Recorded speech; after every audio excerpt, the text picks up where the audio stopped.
it is martyrdom operations, and it is being known in Islam.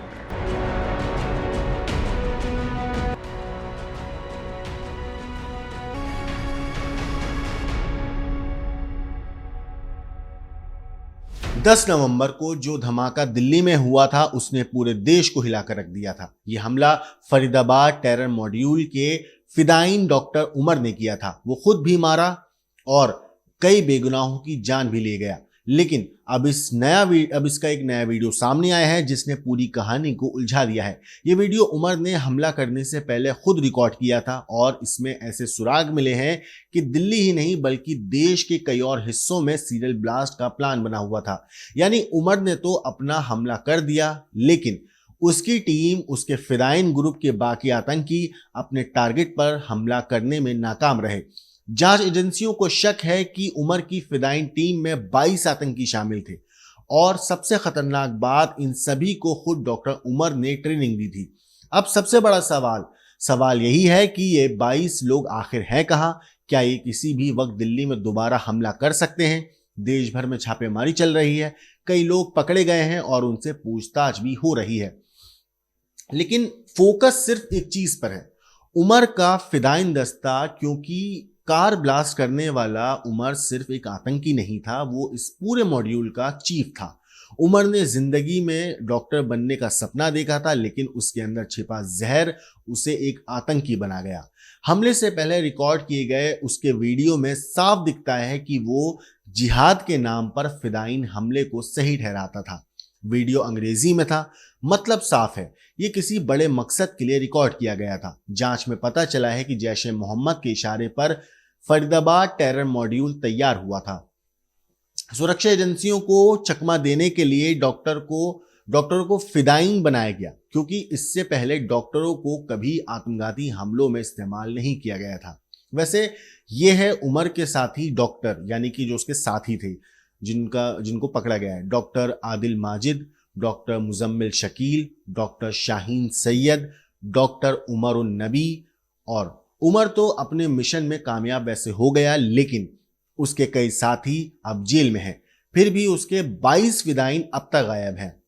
और ये सबसे बड़ी चिंता की बात है, फिक्र की बात है, क्योंकि 10 नवंबर की सुबह वो फरीदाबाद से दिल्ली आया उमर, लेकिन हमला करने से पहले वो 3 घंटे तक सुनहरी मस्जिद की जो पार्किंग है लाल किले के पास, वहां बैठा रहा। जांच एजेंसियों को शक है कि इसी दौरान उसने किसी ऐप के जरिए अपने बाकी फिदायीन साथियों से संपर्क किया था।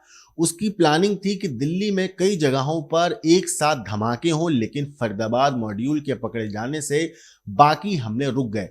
उम्मीद है कि यह आखिरी वीडियो उसने अपने बाकी 22 साथियों को भेजा हो, ताकि सब एक साथ अपने अपने टारगेट पर हमला कर दें।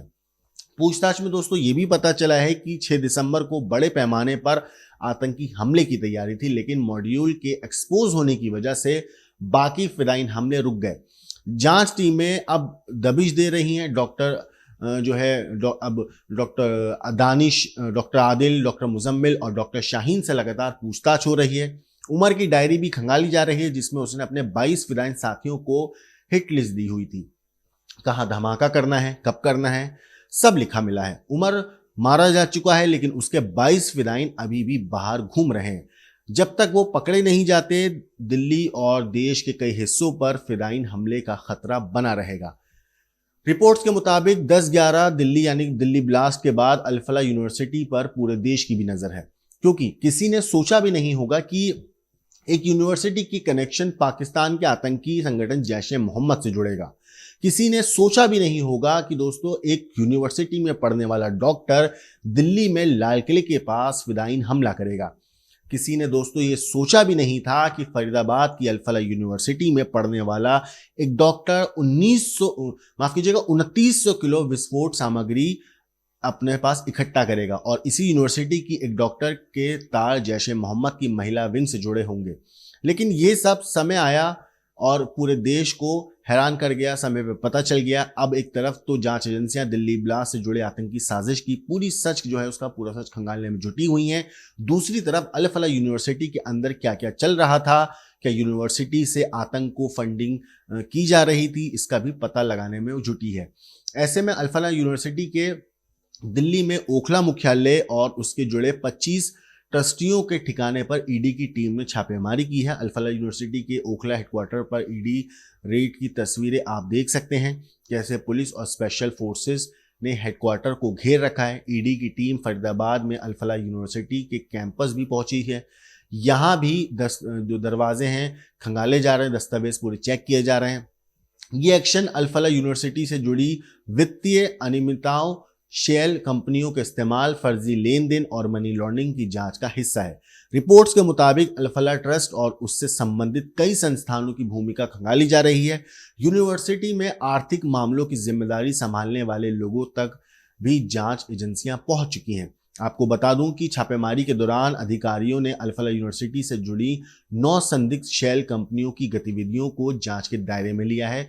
ये सभी एक ही पते पर रजिस्टर्ड हैं। शुरुआती जांच में कई ऐसे पैटर्न सामने आए हैं जिससे ये पता चला है कि कैसे शेल कंपनियां चलाई जा रही थीं। आपको बता दूं कि मध्य प्रदेश की महू पुलिस ने अल फलाह यूनिवर्सिटी के चांसलर जावेद अहमद के मोस्ट वांटेड भाई हमूद अहमद सिद्दीकी को भी हैदराबाद से गिरफ्तार किया है। इतना ही नहीं, 50 साल के हमूद सिद्दीकी पर आरोप है कि उसने कई साल पहले महू कस्बे में लोगों से निवेश के नाम पर करीब 40 लाख रुपए लिए थे। 20% ब्याज के लालच दिया था उन्हें। 2 साल कंपनी चलाने के बाद तीसरे साल परिवार समेत वो वहां से फरार हो गया था। ठगी के 3 पुराने मुकदमे में 10,000 रुपए का इनाम भी इस पर घोषित था। इतना ही नहीं, अल फलाह यूनिवर्सिटी के संस्थापक जवाद अहमद सिद्दीकी सवालों के घेरे में है। सवाल यही है कि किसी ज़माने में एक कॉलेज के मालिक थे, लेकिन चंद सालों में 78 एकड़ की फैली अल फलाह यूनिवर्सिटी के संस्थापक कैसे बन गए। बड़ी बात यह है कि जवाद अहमद के खिलाफ करोड़ों की धोखाधड़ी का मामला दर्ज है। फ्रॉड के मामले में 3 साल तिहाड़ की सलाखों के पीछे बिता चुका है ये शख्स। अल फलाह यूनिवर्सिटी के संस्थापक जवाद अहमद सिद्दीकी इंदौर से सटे महू के रहने वाला है। इंदौर की देवी अहलिया यूनिवर्सिटी से जवाद अहमद सिद्दीकी ने बीटेक की पढ़ाई की है। 1993 में दिल्ली की जामिया यूनिवर्सिटी में मैकेनिकल इंजीनियरिंग के लेक्चरर बना और छोटे भाई के साथ मिलकर कई कंपनियां खोली, जिसमें एक अल फलाह इन्वेस्टमेंट लिमिटेड भी था। इतना ही नहीं, अल फलाह इन्वेस्टमेंट कंपनी के जरिए लोगों का पैसा ये अपनी कंपनी में इन्वेस्ट करवाता था, अच्छे रिटर्न का लालच देता था। 2000 में जवाद अहमद के खिलाफ दिल्ली में फर्जीवाड़े का एक मामला दर्ज हुआ था। मामला दर्ज होने के बाद दिल्ली पुलिस की क्राइम ब्रांच ने जवाद अहमद को गिरफ्तार किया था। इतना ही नहीं, आपको मैं एक बात और बताऊं कि 3 साल तक अपने भाई के साथ जो ये शख्स है जवाद अहमद, वो दिल्ली की तिहाड़ जेल में भी रहा। इस पूरे मामले पर दिल्ली हाई कोर्ट ने भी जवाद अहमद की बेल को रिजेक्ट कर दिया था। साथ ही साथ कोर्ट ने माना था कि जवाद अहमद ने फर्जी दस्तावेजों के जरिए धोखाधड़ी की थी। इतना ही नहीं, साल 2004 में जवाद अहमद सिद्दीकी को आखिरकार जमानत भी मिल गई थी। पीड़ितों का पैसा लौटाने के बाद जवाद अहमद के खिलाफ दर्ज केस को खत्म कर दिया गया था, लेकिन इससे पहले इंदौर में भी चिट फंड कंपनी के जरिए धोखाधड़ी का इस पे आरोप लगे थे। जवाद और उसके भाई हमूद पर 90 करोड़ की ठगी का आरोप था। दोनों भाई 90 करोड़ हड़पने के बाद इंदौर से फरार हो गए थे। आपको बता दूं कि अब जवाद अहमद सिद्दीकी भी पकड़ा गया है। ऐसे में अल फलाह यूनिवर्सिटी के संस्थापक का ट्रैक रिकॉर्ड और जिस तरह से अल फलाह यूनिवर्सिटी में आतंक के डॉक्टरों का खुलासा हुआ है, जांच एजेंसियां एक एक सिरे को अब जोड़ रही हैं ताकि इन लोगों के खिलाफ सख्त से सख्त कार्रवाई की जा सके और जो अपराधी हैं उनको एक ऐसी सबक सिखाया जाए, ऐसी सजा मिले कि सुनने वालों की रूह कांपे और जो आतंक के रास्ते पे चलने का सोच भी रहे हैं वो अपने ख्वाब और ख्यालों से भी उस रास्ते पे चलने से डरे बचें, क्योंकि इन लोगों की वजह से ना सिर्फ इंसानियत शर्मसार होती है बल्कि जो एक काम करते हैं उससे मासूम और बेगुनाहों की जान भी जाती है। इस पूरी चीज के ऊपर आपकी क्या कुछ राय है कमेंट करके जरूर बताइएगा। लेकिन देश और दुनिया की क्राइम की खबरों के लिए देखते रहिए क्राइम तक।